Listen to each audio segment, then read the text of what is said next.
The American dollar is dropping, and that's a good thing. All right, so my man on X asked me to do a video on this. It's actually quite important. And we're just going to cut to the chase. Think about it like this. Let's say you live in Maine, all right, where I'm from. The cool kids are from Maine. And you say, I've always wanted to buy a house in Halifax, Nova Scotia.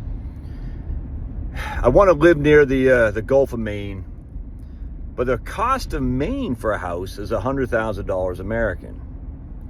Interestingly enough, I could go to Halifax in Nova Scotia and buy a similar house for $70,000 American. Why? Because the Canadian dollar is worth a hell of a lot less than the American dollar.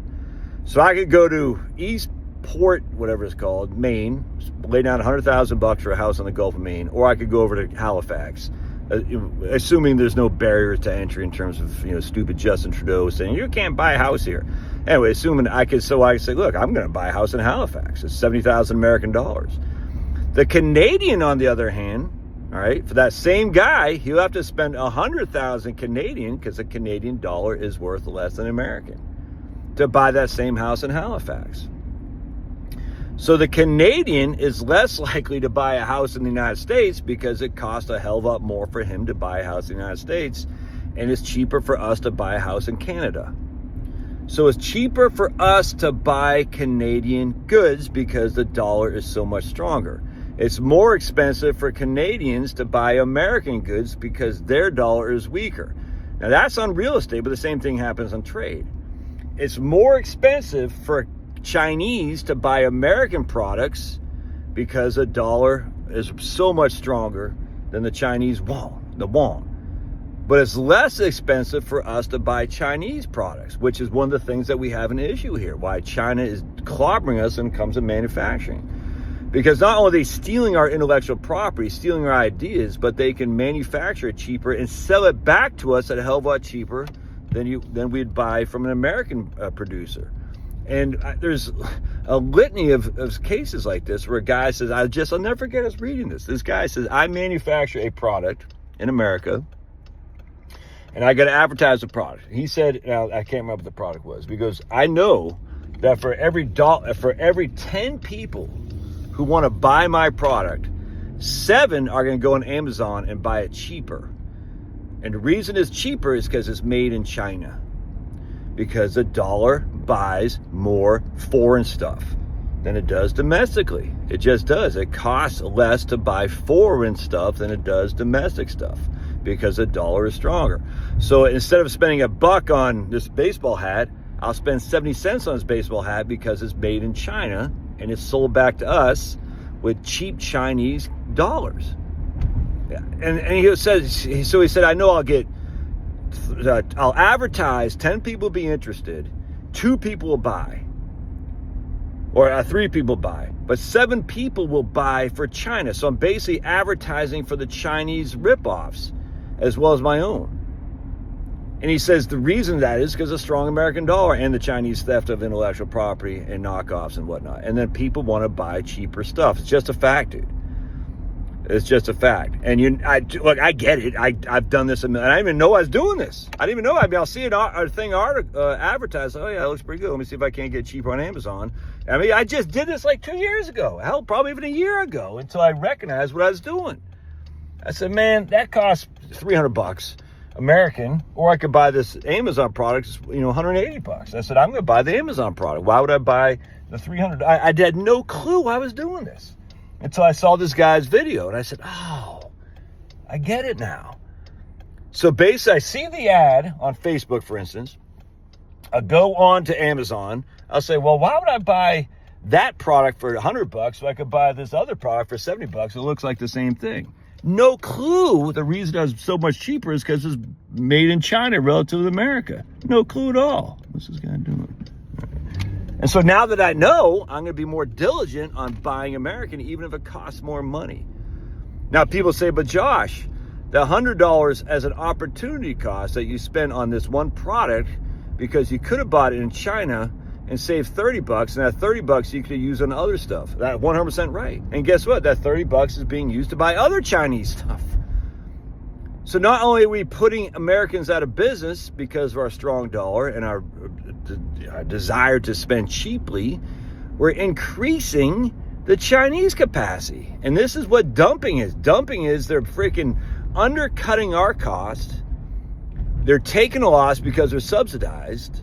They're going to put American manufacturers out of business. 100% is what they're doing. And then later on, they'll have monopoly, and then they can charge whatever they want. This is what I'm talking about when it comes to steel, large power transformers, semiconductors, pharmaceuticals, the whole thing. They're saying, hey, at the end of the day, we're going to, can I go in here? Looks like it, yeah. We're going to subsidize Chinese. We're going to have a cheap dollar. This is why China, by the way, wants their dollars cheap so they can sell us more crap. And they're manipulating the currency so they can have more exports to the United States, because the United States, when it costs more to buy American, are going to buy other products for cheaper. Other countries' products for cheaper. That's exactly what they're doing. And you're doing it, and I'm doing it. And essentially, we're just like Lenin said, or maybe, yeah, it's Lenin, the capitalist will sell us the rope for which we hang them with. It's exactly what's going on. And we're doing it too. So with a strong dollar, you're saying I can buy more of Canadian real estate. Inherently, I can buy less of American real estate. I can buy that house in East Point, Maine for $100,000, or I can just go across the border and buy one in Halifax for $70,000. All things being equal, I'm going to buy the one in Halifax.